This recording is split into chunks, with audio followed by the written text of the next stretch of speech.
everybody, and welcome to Moms Clean Air Force's Stay In and Speak Out event with our Maryland organizer, Stephanie Klein, Sylvia Dis with our partner, Elders Climate Action, and Congressman Jamie Raskin, who represents Maryland's 8th Congressional District. My name is Molly Michael, and I'm going to tell you more about Stephanie, Sylvia, and the Congressman in just a moment so they can kick off their conversation. But before I do, we have a fun pre-show video from our favorite bilingual performer and Latin Grammy Award winner, Mr. G. Typically, Mr. G performs live with us on the National Mall in Washington, D.C. for our summer play-in event. But because we're all staying home this year to protect our families from coronavirus, he's sharing his talents virtually. And we're going to be showing a video of one of our favorite Mr. G songs, Cocodrilo, performing with Mika and Manu. So take it away, Mr. G. 1, 2, 3.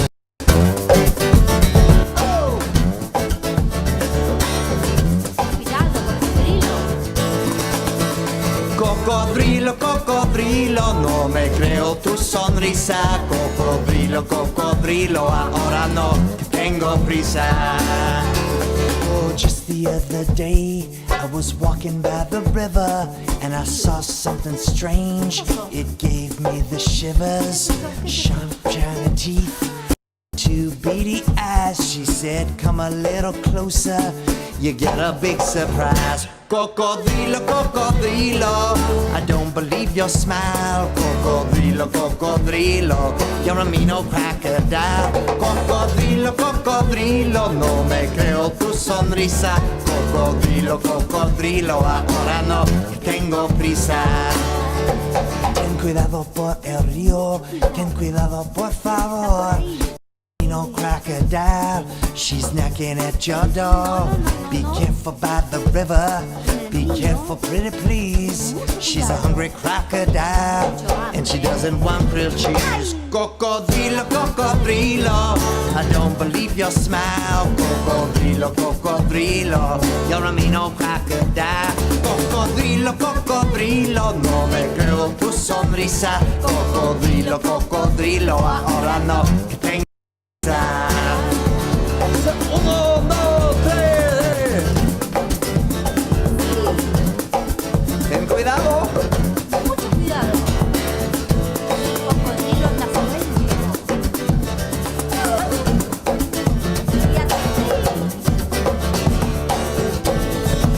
Aunque es un poco perezoso, es muy peligroso. Este cocodrilo no es nada cariñoso. Siempre tiene hambre, tan solo quiere carne. Este cocodrilo no es muy amable. Oh, cocodrilo, cocodrilo, I don't believe your smile. Cocodrilo, cocodrilo, you're a mean old crocodile.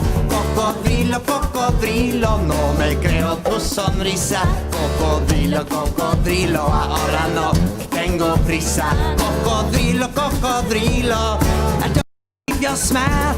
Cocodrilo, cocodrilo, you're a mean crocodile.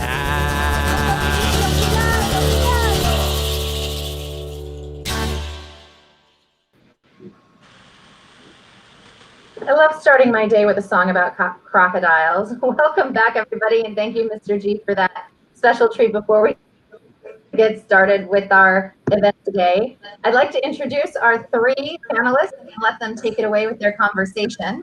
As I mentioned earlier, I'm here representing Moms Clean Air Force, a nationwide movement of more than 1 million moms and dads united to fight air pollution and climate change. I'm joined by Congressman Jamie Raskin and our DC and Maryland field organizer, Stephanie Klein, along with Sylvia Dis from Elders Climate Action. We're particularly excited about this event today because this will be a truly multi-generational conversation about how we can work together to fight climate change and air pollution. So Stephanie Klein came to work in advocacy after a long career with the United States Environmental Protection Agency, where she worked on national policy issues ranging from pesticides and toxic chemicals to green buildings and climate change. She believes that pressure from individuals is the most powerful factor in influencing governments and businesses to do the right things. A mother of 2 young daughters, Stephanie enjoys empowering other moms to take action to positively impact their world, the world their children will inherit. Sylvia Dis is a graduate of American University with a master's in adult education and communications from the University of Maryland. She has been working on issues related to climate change since attending the UN Conference on Climate Change in 1992, and focuses on organizing faith communities. And I also have the pleasure of introducing our esteemed guest and member of the United States House of Representatives, Congressman Jamie Raskin, who represents the 8th Congressional District in Maryland. Congressman Raskin's district includes Montgomery, Carroll, and Frederick counties. He is a member of the House Judiciary Committee, the Committee on Oversight and Reform, and the Committee on House Administration. This Congress, he joined the House Committee on Rules and now chairs the Rules Subcommittee on Expedited Procedures. He is Vice Chair of the House Administration Committee, Chair of the Oversight Subcommittee on Civil Rights and Civil Liberties, and Vice Chair to the Judiciary Subcommittee on the Constitution. Prior to his time in Congress, Raskin was a 3-term state senator in Maryland, where he also served as the majority whip. He earned a reputation for building coalitions in Annapolis to deliver a series of landmark legislative accomplishments. He was also professor of constitutional law at American University's Washington College of Law for more than 25 years. Congressman is a graduate of Harvard College and Harvard Law School. He and his wife, Sarah Bloom Raskin, live in Tacoma Parks with their dogs Potter and Toby. They have 3 grown children, Tabitha, Tommy, and Hannah. And now I have the great pleasure of handing this conversation off to Congressman Raskin, Stephanie Fine, and Sylvia Dis. Thank you. Thanks, Molly. For nearly a decade, moms have been organizing to demand meaningful action to stop climate pollution because it is threatening our safety and well-being. But more importantly for moms, it is threatening the safety and well-being of our children and grandchildren. Now, Congressman, before we put you on the spot to ask some questions about your work in Congress, I wanted to give you an opportunity to speak about your priorities, your thoughts on addressing the climate crisis, and how your work may benefit Marylanders in your district and Americans across the country. Well, thank you so much for having me, Stephanie and Sylvia and Molly. Thank you for that warm, kind introduction. I'm delighted to be with you. And I appreciate especially that first question, Stephanie, because when I got elected to Congress back in November of 2016, my God, it seems like it was about 100 years ago, but it was with the idea of putting climate change front and center and participating in a reorganization of our political economy and our energy systems away from the carbon fuels that are wrecking our chances of having a future for our children and grandchildren and subsequent generations, away from the carbon paradigm towards the renewable energies that will save us from the escalating catastrophes of climate change.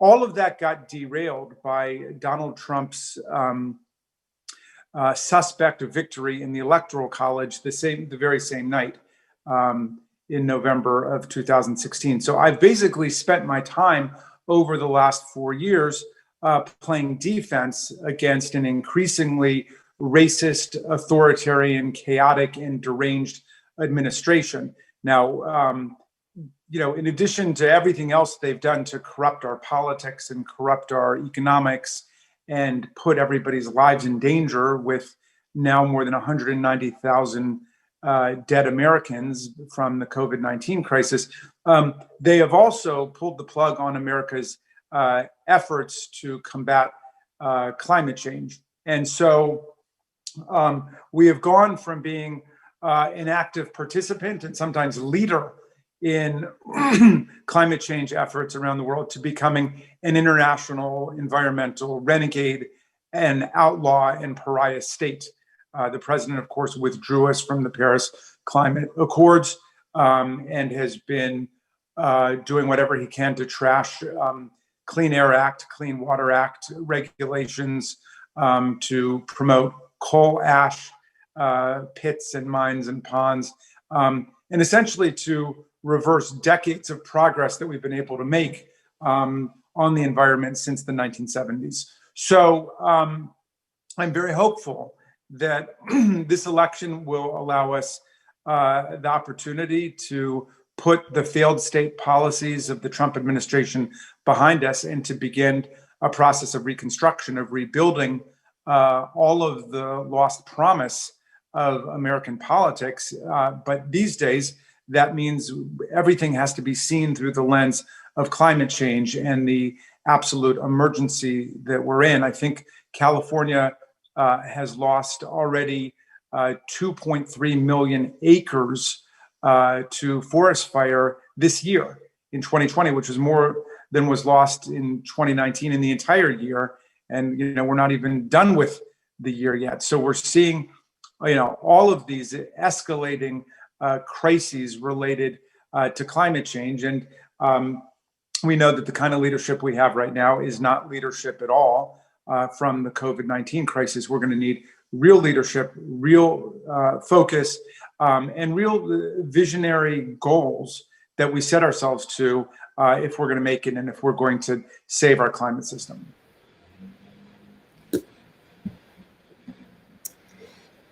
Thank you. Thank you for those thoughts. That was a really nice summary of kind of some of the challenges that you've run up against and that have existed in the federal government as far as work against climate change over the past several years. So we really appreciate that.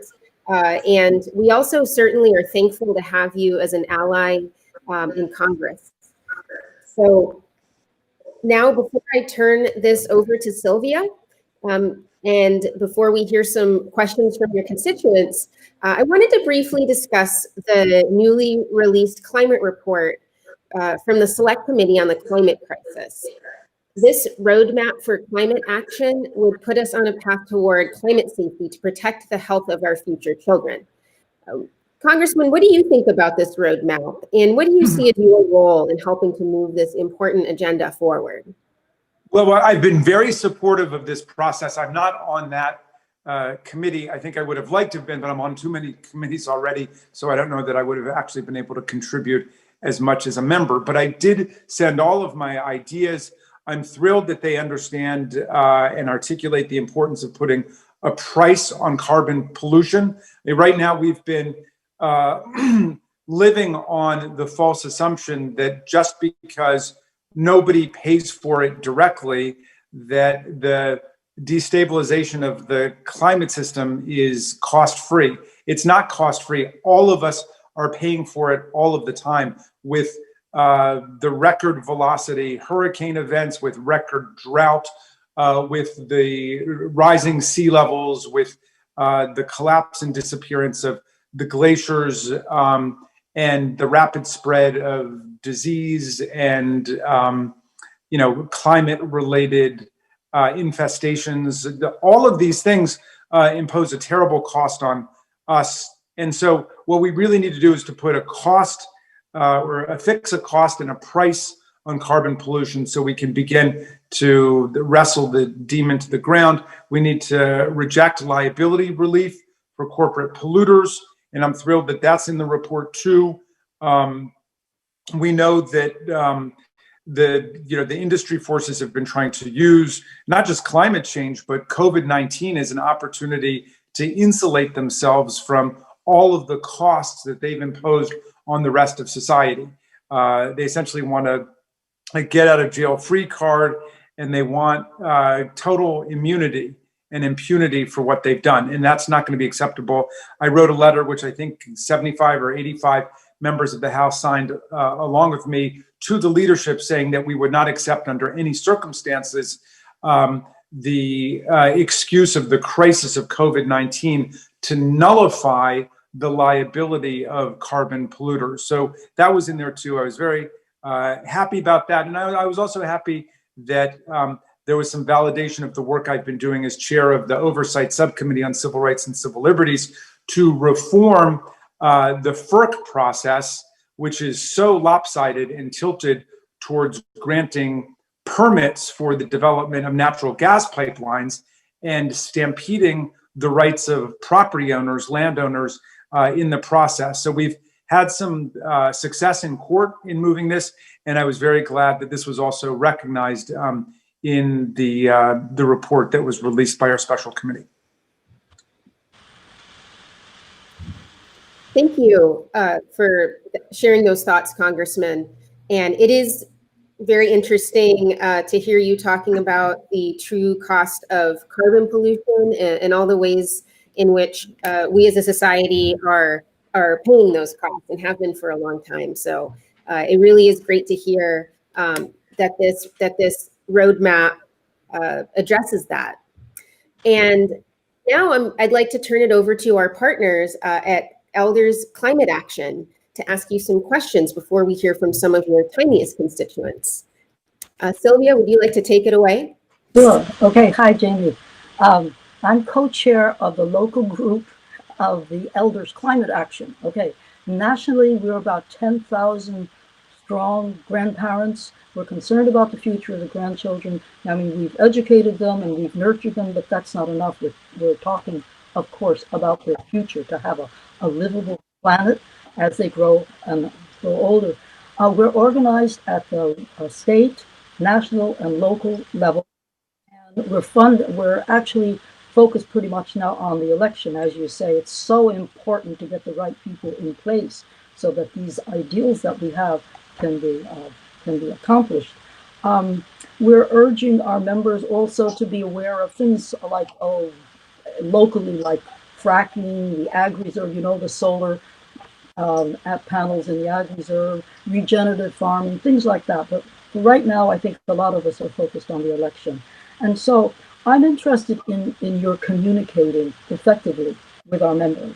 And I was wondering if you have a newsletter, something that might help us to be more aware of what it is that's important to you and how we can support that. And you mentioned Kathy Castor's Select Committee on Climate Action. I have been on a Zoom conference with her and David Trone discussing this, and I'm wondering if you might also have done something like that. I would like to know how to communicate better with you so I can move that information out to our members. Well, Sylvia, thank you very much for that question. Thank you for your wonderful activism on climate change over so many years. Yes, there's no shortage of opportunities to be in touch with me through the social media, through my website. You can go to my House website to get all of my official correspondence and statements. Just enter Congressman Jamie Raskin, that'll come right up. You can also go to my campaign website, www.jamieraskin.com, to keep in touch with what I'm up to politically in this campaign cycle, because I've been all over the country, either really before COVID-19 or virtually after COVID-19, to try to build the sweeping Democratic majorities that we need in both the House and the Senate, and in order to take back the White House. As you say, Sylvia, this election is an emergency, and everything that we believe in and everything that we love is on the ballot this time. So, I've been telling parents and grandparents to tell their children and grandchildren everything you need to know about voting in this election is everything you need to know about driving. If you want to go forward, you put it in D. If you want to go backwards, you put it in R. And the advanced foreign policy seminar I've been offering is you can vote D for democracy or R for Russia and Putin's corrupt puppet in the White House. So that's the way I see it. I've drawn it in stark terms because I see it in stark terms. I really feel as if democracy, freedom, human rights, the environment, everything is on the ballot and it's on the run. And there are forces of intense authoritarianism, racism, anti-Semitism, fascism that have been set loose on Earth. And so I think we have to be very clear-eyed about what we're doing. We've got to basically save democracy in order to move forward to save the world and the climate. Yeah. I'm wondering if you had in mind doing Zoom conferences with your constituents, I don't know, once a month or something like that, so that. Oh yeah, I do them all the time. I don't know. I don't. You're still my constituent, aren't you, Sylvia? No, I'm not. Unfortunately, I'm right next door to Okay, you.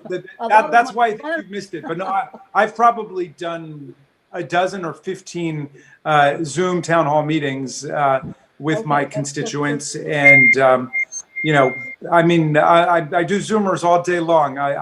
There's no shortage of opportunities to get my propaganda or my view of the world. I feel like I've been, if anything, overexposed. But if you just get in touch with my House office or get in touch with my campaign, I will get you on my list, and you will never be lonely again. I guarantee you.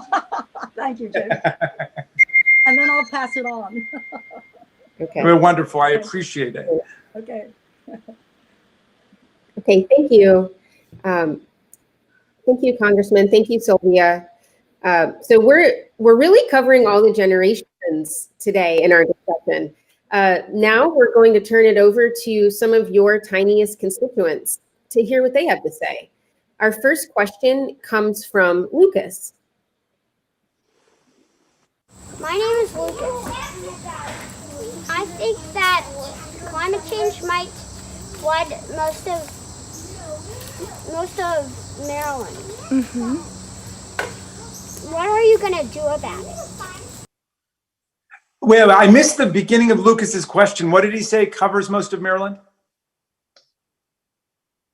That he's concerned that climate change is going to cause flooding in most of Maryland. Oh yeah, no, well, Lucas, you're totally right, kiddo. I mean, we've been blessed with a very watery state. I mean, we got, thousands and thousands of acres of coastline. And we have a beautiful state, and the Chesapeake Bay is the largest estuary in North America. And so we depend on our water, we thrive on our water. But climate change is causing real problems. There are parts of Maryland that routinely get flooded, like Ellicott City. I think I'll never forget the footage of the flooding in Ellicott City, where cars were just being swept away on the street and just floating down the street. So we've got to look at it both at the federal level and at the state level. At the federal level, we're going to need to put a price on carbon, and we're going to need aggressive intervention, a Green New Deal to invest in our weakening infrastructure, the roads and the highways, the bridges, the mass transit systems, everything in order to weatherize them, in order to make them resilient, and in order to advance our environmental goals at the same time that we're investing in a crumbling infrastructure. And we do need to put a price on carbon and to turn things around so we are keeping below the levels of carbon pollution that we need to stay below in order to save our way of life. Meantime, at the state and local level, we need a similar investment in infrastructure readiness in order to deal with these mounting environmental calamities that we're facing. We got to stop playing make-believe. I was a very big supporter of the Stormwater Pollution Act when I was a state senator, which then the Republicans termed the rain tax, which was a very clever political label, but then they got rid of it, and we've seen nothing but a nightmare in terms of stormwater runoff and increasing pollution of our waterways and the damage to our water ecosystem. So we've got to stop with the nonsense, and we've got to reject all of the GOP propaganda, which denies climate change, which says we should just stick our heads in the sand and everybody should be as selfish as possible. We're going to have to invest in public things if we're going to save our environment. So I'm with you, Lucas. We got to put the water first, and we got to put the land first, and we got to put our environment first. Yes, absolutely. Thank you. And next, we will hear from Sandra and Besa from Bethesda, Maryland. Hi, I'm Sandra. Hi, I'm Beza. We live in Bethesda, Maryland. We have a question for you. Can you make the road closures in our neighborhood permanent so people have more room to walk, bike, and eat outdoors? Thank you. Thank you. Thank you, Besa. Thank you, Sandra, for that wonderful question. Well, I can help because I don't quite know what neighborhood you're in, but if you're near Rock Creek Park, some of that is federal U.S. Park Service land, and I can definitely help on that. But if you're talking about local road closures, we're going to have to get in touch with your excellent state senator. I think it's probably Susan Lee, and all of your wonderful delegates to have them work on it along with our friends in the county council. But the answer is yes, we can help on that, and we should help on that. There are lots of things we can learn from COVID-19. There are things we can learn about how we eat and how much food we have traditionally wasted, and how we can do much better on that, and how we can do better with our families and our friends, and not depend necessarily on driving all over the place. We've, improved the air quality somewhat by dramatically reducing the amount of vehicular traffic. So that's good. And what you're suggesting is, hey, there are some silver linings here from the COVID-19 crisis, I think, and we should look at which closures make sense for us in terms of improving everybody's quality of life, because that's what it's all about. Yeah, thank you for that wonderful response. Next, we're going to hear from Sam Imhoff. How do you like your job? Sam, what a wonderful question. I love my job. I get to help people every single day. I get to talk to young people and to kids all the time, which is my favorite part of it, since I've been taken away from the classroom by being in Congress. Even when I'm, fighting with the bad guys and the people who are on the side of carbon pollution and racism and stuff like that, I feel like I'm doing my life's work. So I like it, and I appreciate your asking me that question. And I hope you can come and see me when we get through COVID-19, kiddo. I'm still on my other thing. You got to call me in 5 minutes, okay? Okay, well, thank you. And we have one last video, which comes from our regional field manager, Liz Brandt's daughter, Valencia. What are the most important ways you think we should be addressing climate change in America? What do you see as the most promising climate solution on the horizon? What are the greatest challenges, in your opinion, to solving the climate crisis? Hey, thank you, Valencia, for those wonderful questions. Well, our biggest challenge, of course, is that there are a lot of people whose minds are stuck in the old way of doing things. And there are lots of people who are still making money off of oil, gas, and coal. They're putting out a lot of fake news and bad propaganda in order to try to trick people and deceive people. But I think the vast majority of the people have come to realize the urgency of acting on climate, and also the overwhelming danger that the climate crisis presents to us. The most promising solutions are those which say we only have a very limited amount of time left where we can allow oil, gas, and coal to be the dominant force in our energy system. We've got to put a price on it and make sure that the producers of those kinds of energy are paying a price for it, so that there's we're making its economic and social impact real. I happen to really like the carbon dividend plan, which would say we'll put a price on it and they can buy royalties for doing it, but we're going to make the cost of it higher and higher and higher to finally put them out of business. In the meantime, that's going to give life to solar energy and other kinds of renewable energy, wind energy, conservation, and so on, that will put us on a path towards real sustainability. So I think we do need to quantify what the costs of climate pollution are, and then make the carbon polluters pay that price until we can put that out of business and then find new work, new jobs for the people who are displaced by this transition. That will be a challenge too, because there are a lot of people who work in those industries, and we've got to make them understand that we will be able to find other ways for people to make a real livelihood and support their families and so on without polluting our environment and destabilizing the climate. I think you need to unmute Molly. Can you hear me, everybody? Okay. I wanted to thank you so much for all these words, and I loved the moment ago when you were multitasking, and I know you have another meeting to get to. Moms like us know the challenges of multitasking, especially this day, in these days. I appreciate your words about how this is your life's work, and helping the public and protecting public health and the environment is so important to us here at Moms Clean Air Force, and I know to Elders Climate Action. So we are all doing our life's work right now. And I thank you so much for your time.